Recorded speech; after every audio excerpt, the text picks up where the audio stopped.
In this lecture, we are studying an old English poem and the name of this poem is The Wanderer. The Wanderer एक ऐसी poem है जिसे कि Anglo Saxon period में लिखा गया था। इस पोएम को एक्सेटर बुक में प्रिजर्व करके रखा गया है।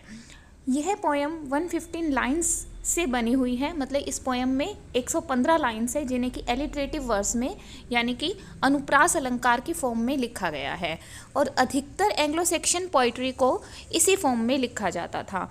इस पोएम के कंपोज़र और कंपाइलर दोनों ही अज्ञात है यानी कि एनोनिमस है और एक्सेटर बुक में जब इस पोएम को देखा गया तो ये पोएम वहाँ पर भी अनटाइटल्ड है, मतलब इसको कोई नाम नहीं दिया गया है। इस पोएम की थीम रिलीजियस है। The warrior is identified. Poem में एक वॉरियर है यानी एक योद्धा है जिसे अर्धस्तापा के नाम से जाना जाता है। अर्धस्तापा जो वर्ड है उसको अगर ट्रांसलेट किया जाए तो उसका मीनिंग बनता है वांडरर यानी कि घुमक्कड़। यहाँ अर्धस्तापा वर्ड दो वर्ड से मिलकर बना है, अर्ध और स्टेपन। अर्ध का मतलब है अर्थ या लैंड यानी कि धरती और स्टेपन का मतलब है टू स्टेप, मतलब धरती पर कदम रखता जाना, बढ़ाते जाना यानी कि घुमक्कड़। मीन्स जो पोएम के अंदर वॉरियर है वही एंटाइटल्ड पोएम का जो वांडरर है वही पर्सन है। Who roams the cold seas. ये जो वांडरर है ये ठंडे समुद्रों में घूम रहा है, भटक रहा है। And walks path of exile, और इस तरह से वो वनवास के रास्ते पर है। वो जब घूम रहा है, अपनी सी जर्नी कर रहा है, तो वो याद करता है उन दिनों को जब वो एक यंग मैन था और जब वो एक युवा व्यक्ति था तो वो अपने स्वामी की सेवा करता था, अपने साथियों के साथ, कॉमरेड्स के साथ यानी सिपाहियों के साथ फीस्ट करता था, भोजन खाता था और अच्छे अच्छे गिफ्ट्स उसे अपने लॉर्ड से मिलते थे। लेकिन भाग्य उसके खिलाफ चला जाता है, मतलब उसका दुख का टाइम आता है और वो अपने इस लॉर्ड को यानी अपने मालिक को और अपने साथियों को एक युद्ध में खो देता है। ये युद्ध कैसा था जिसमें कि वो अपने साथियों को खो देता है? They were defending their homeland against an attack. वो एक अटैक के खिलाफ, मतलब उनकी जो मातृभूमि थी उसके ऊपर एक अटैक था जिससे कि वो अपनी मातृभूमि को बचा रहे थे।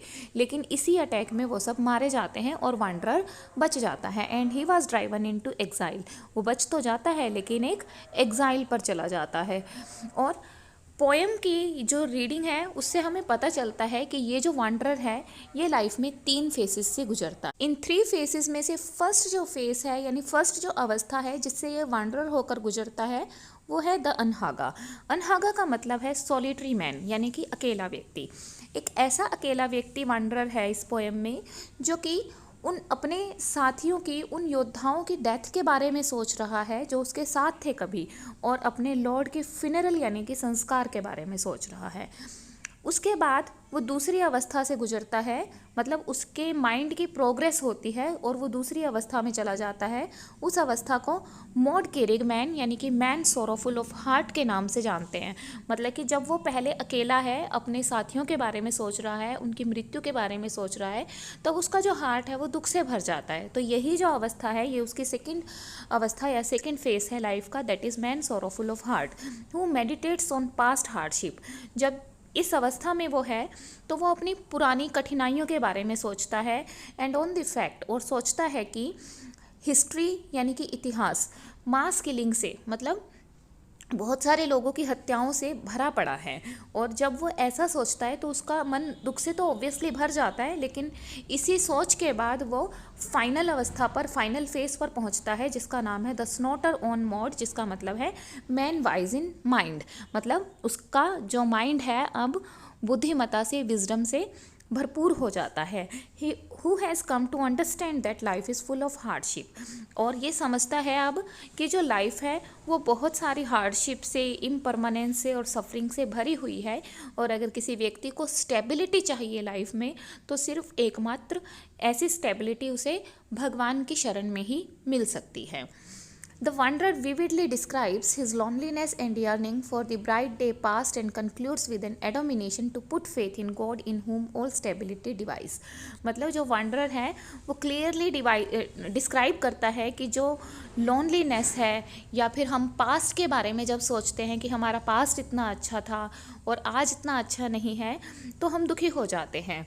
लेकिन इस सब चीज़ के बारे में सोचकर ये जो वंडरर है ये हमें एक सलाह देता है कि हमें गॉड के अंदर फेथ रखना चाहिए, और क्योंकि गॉड के अंदर ही वर्ल्ड की सारी स्टेबिलिटी है, इसीलिए हमें सिर्फ गॉड में फेथ रखना चाहिए।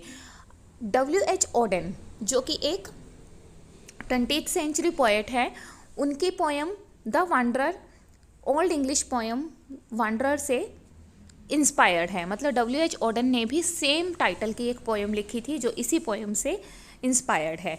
इसके बाद सीमस हीनी जो कि एक मॉडर्न पोएट हैं, उन्होंने द वंडरर पोएम लिखी जो कि पोएम इसी पोएम को एल्यूड करती है।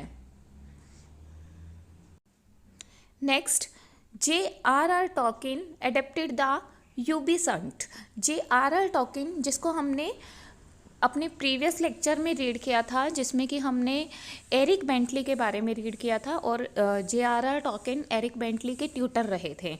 ठीक है, तो ये एक लिटरेरी क्रिटिक है, फेमस लिटरेरी क्रिटिक है। इन्होंने भी इस पोएम द वंडरर से यूबीसंट नाम का एक पैसेज एडॉप्ट किया है, जो कि इन्होंने the Lord of the rings में, इनका फैंटेसी नॉवल है the Lord of the rings, उसमें एक इंस्टेंस के तौर पर यूज़ किया है। अगर आप ऐसे ही और वीडियोस देखना चाहते हैं तो सब्सक्राइब करें हमारे चैनल को।